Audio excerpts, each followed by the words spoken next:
Pupunta pala kami sa 1 to 15 ngayon dahil nga si Mariam ay maya't maya sinasabihan yung papa niya na pumunta nga sa 1 to 15. At tinagal-tagal nga namin sa Pinas ay hindi pa rin nakalimutan ni Mariam yung 1 to 15. Kasama pala namin yung bayaw ko. At ayan nga, andito na kami 1 to 15, all item. Pero hindi naman talaga all item. Ano? Kasi meron naman mahigit sa 15. At ayan nga, tumitingin na si Mariam ng laruan niya. Naku, mga 30 minutes lang iikot-ikot kami dyan at masyadong pumili ng laruan niya. Sobra tagal, mauubos ang inip mo sa katawan. Tumingin-tingin na rin pala ako ng damit dito. May mga t-shirt nga, may mga duster. Ito nga isa na to ay nagustuhan ko nga.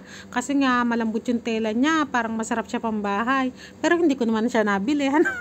Hindi ko parang binili sa isip-isip ko. Pag-iisipan ko muna, pagka napag-isipan ko na babalikan kita. At ayan nga, nakapili na si Mariam sa wakas. Nakapili na. Bibili yan mga dalawa lang, sagad sa tatlo yan. Mura lang naman dito, may 5, may 10, may 15, kadalasan talaga 15. Ang sabi ko nga kay Usman, ay bili ka rin anak ng laruan mo. Ayaw doon niya, hindi na kasi mahilig maglaro si Usman nung nauwi sa Pinas. Puro laro na lang sa kapitbahay. Dito, wala naman siyang kalaro, kaya ang sabi ko, pili ka anak para di ka mainip. Tas ayan, yun na lang daw karne yan ang bibili niya. Marami rin pala mga nakapromo dito. Ayan nga, mga sabon panlaba, mga Sunrocks, tag 6, tag 10. Tapos ayan tao, ay hindi pala yan. Hindi pala kasama yan. Natutuwa nga ako nang makita ko itong maliit na electric pan na to. Hinuhugot ko nga siya pero ayaw naman magpahugot. Ibig sabihin yan, ayaw niya magpabili. Kaya pinabayaan ko na lang. Tapos itong isa na to, ay ang cute talaga. Iniisip ko, bibilin ba kita o hindi? Kaso 15.75 siya yun. Bibilin ba kita o hindi? Ayun, hindi ko pa rin siya nabili. Nakita pala ni Usman tong pang cricket na to. Kaya ayan nga, tuwan-tuwa siya. Pumoporma-porma siya. Pero hanggang forma lang si Usman kasi hindi niya naman binili yan. Ang sabi ko nga ay kung gusto niya ay bilhin niya. Ayaw naman doon niya. Nadaanan ko pala ito mga kwintas na perlas na to.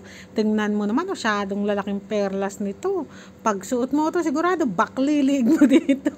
Pero ang kaganda niya, ang ganda-ganda siguro nito pag sinuot mo ay nakadress ka, ganun, parte-parte, ganun. Ang ganda-ganda siguro niyan. Kahit naaabay ka sa kasal o kaya magnininang ka sa kasal, pwede na to. Pero kung ang hilig mo naman ay goldan, ay meron din dito niyan.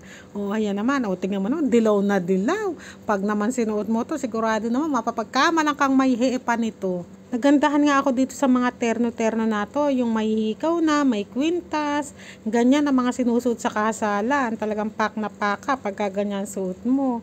Bala ko nga bumili para pagka attend ba sa kasalan, may mga isusuot ako. Bago kami umuwi ng Pakistan, makabili ng mga ganito para pagka imbitahan ako, may maisusuot akong pangmalakasan. O tingnan nyo naman, dilaw na dilaw. O pagsuot mo yan, nakala nila, ay laki naman ang ginto nun. Hindi nila alam, nangangatinitenga mo dyan. Tapos itong mga clip ang gagandahan, no. O tignan nyo naman, sa kulay na yan. O pag sinuot mo yan, akala mo kang diwata. Pares ni diwata. At meron nga rin silang mga bangles. Ang lalaki, talaga mga dilaw na dilaw din. Ganito gusto kong bangles, yung ganito kalalaki, tapos ginto.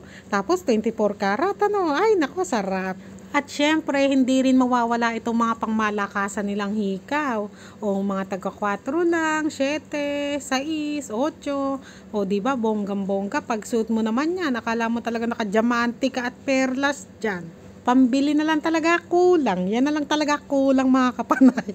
Pambili na lang. May Pinay pala dito. Nakashare nga siya. Ang sabi niya nga sa akin, ate di ba ikaw yun sa TikTok? Ta sabi ko nga, oo. Ay buti nakita kita. Sabi niya sa akin. Sabi ko na, madalas kami dito. Sabi ko, kaya nga lang kako, nagbabayad kami dun sa kabilang counter. Kasi sa Pronchay madalas kasi kami dito sa likod. Sa likod kasi kami nagpapark. May ice cream pala dito na tag 1 dirham nga lang. Ayaw nga ni Mariam nito. Ang gusto nga ni Mariam ay yung ibang ice cream, yung mamahalin ba. Sabi ko, anak, masarap to, ito na lang tag 1 dirham. At ayan, nagbabayad na pala sila. Bahala na sila, basta bayaran, nawawala na ako Di na nila maasahan talaga pag bayaran na. Pagkainan, ayan, dyan, kainan, ayan, maaasahan ulit nila ako dyan.